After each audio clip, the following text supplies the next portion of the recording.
Ayan guys, tayo magluluto muna ngayon para maiba naman. Ang ating lulutuin ngayon ay sinampalukang ulo at paa ng kambing. Ayan, atin ang huhugasan. Patatlong hugas na po ito para siguradong mas malinis. Sa lahat nga po pala ng mga manonood ng bidyong ito, maraming salamat. At sa mga gusto pong mag-share at mag-like ng video ng aking page, salamat po. Ayan.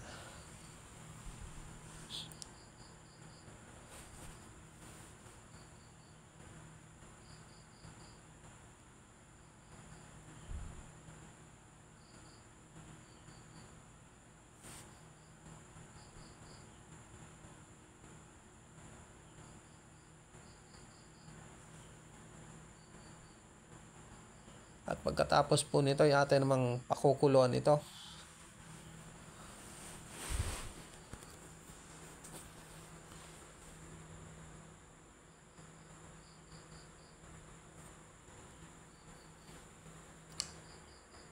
Ayan, naka-ready na po. Ilalagay natin ang bawang. Ayan. Lalagyan din natin ng laurel. 15 minutes lang po itong ilalaga.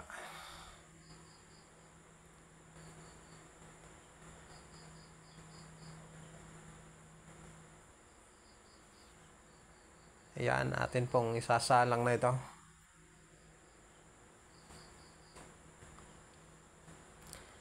At habang ako'y naghihiwa ng mga rekado po, may bigla lang dumating na tao. At tapos na nga po ang 15 minutes. Atin pong i-set aside ang laman. Ayan. At ang mga sabaw naman po niyan ay atin pong itatapon.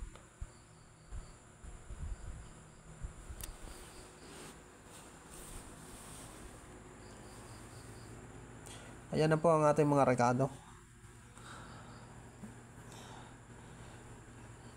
Yan, ready na po. Atin na pong igigisa ito.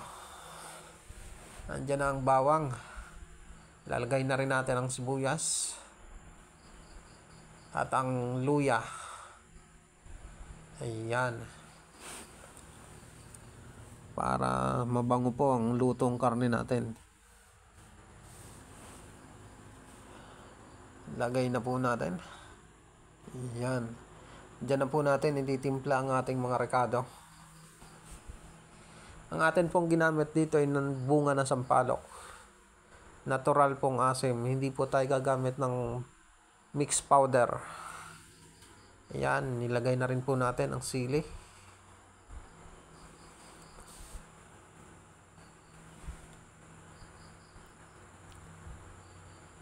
Ayan. Medyo malambot na nga po kaya nilagay na natin ang lemongrass. Ayan.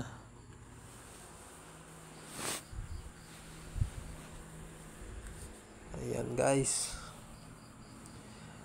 Medyo lumalapot na ang kanyang sabaw. At luto na nga ito guys. Tayo sasandok na. Ayan.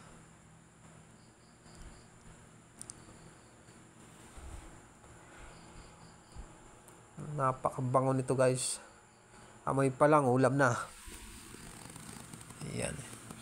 Hindi lang pong ulam to, pwede rin itong pulutan guys. Ayan o. Napakasarap nito.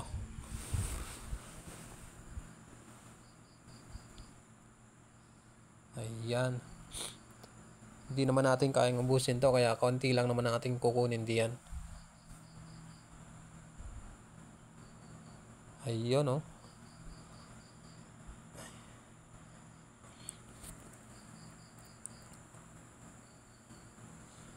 Ayan, hindi na natin kailangan patagalin at ating titikman na. Oh. Ay, talagang mukhang masarap.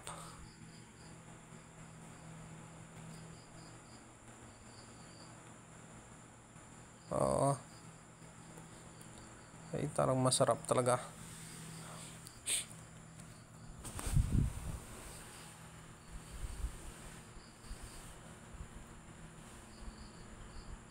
Ayan, dyan po tayo nakaramdam ng konting anghang. Kaya kukuha muna tayo ng tubig. Guys, maraming salamat.